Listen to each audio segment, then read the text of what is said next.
am here with the Chancellor of the Exchequer of the United Kingdom, Rachel Reeves. Chancellor Reeves, thank you so much for being with us. You're heading into a pretty tough budget season. There's the expectation that taxes are going to have to go up and that spending is going to have to cut.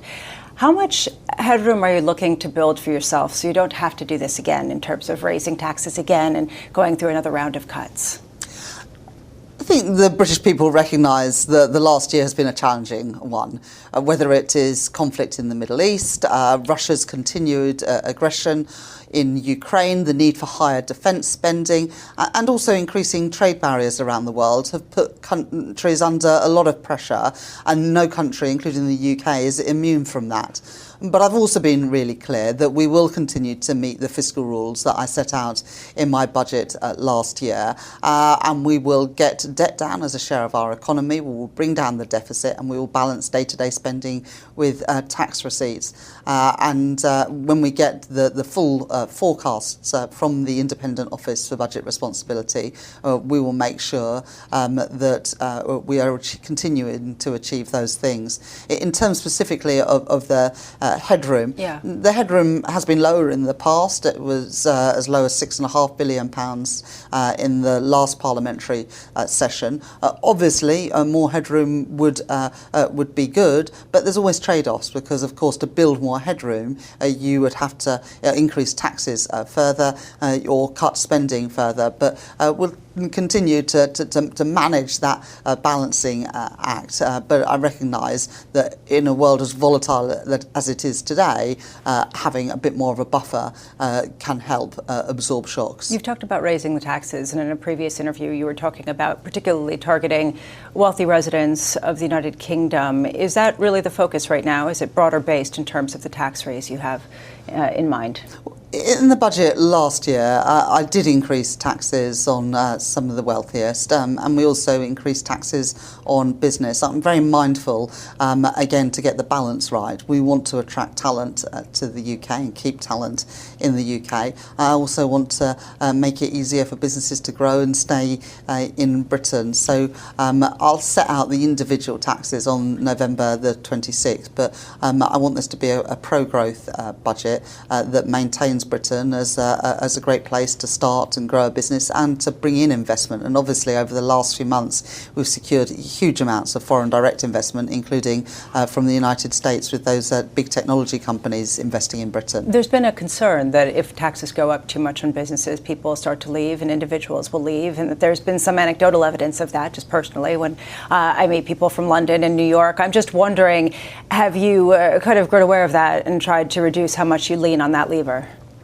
Well, we made some further changes to the tax arrangements for non-domiciled people earlier this year, which I think have been welcomed. We'll continue to monitor the response to any tax, but I would also say there are many people choosing to make Britain their home. We've just doubled the number of visas available for high net worth individuals, for entrepreneurs, and for academics in some of the growth sectors to build teams in the UK, and we've no doubt that people will apply for those visas and we will fill those places. So the UK remains an attractive place, in part because we are securing investment from the world. We're reforming our capital markets to make it easier for businesses to raise finance in London, and we're reforming our regulatory and planning systems to make it easier to get things done in the UK. How much are you planning to cut some of the welfare spending in particular, not just sort of day-to-day spending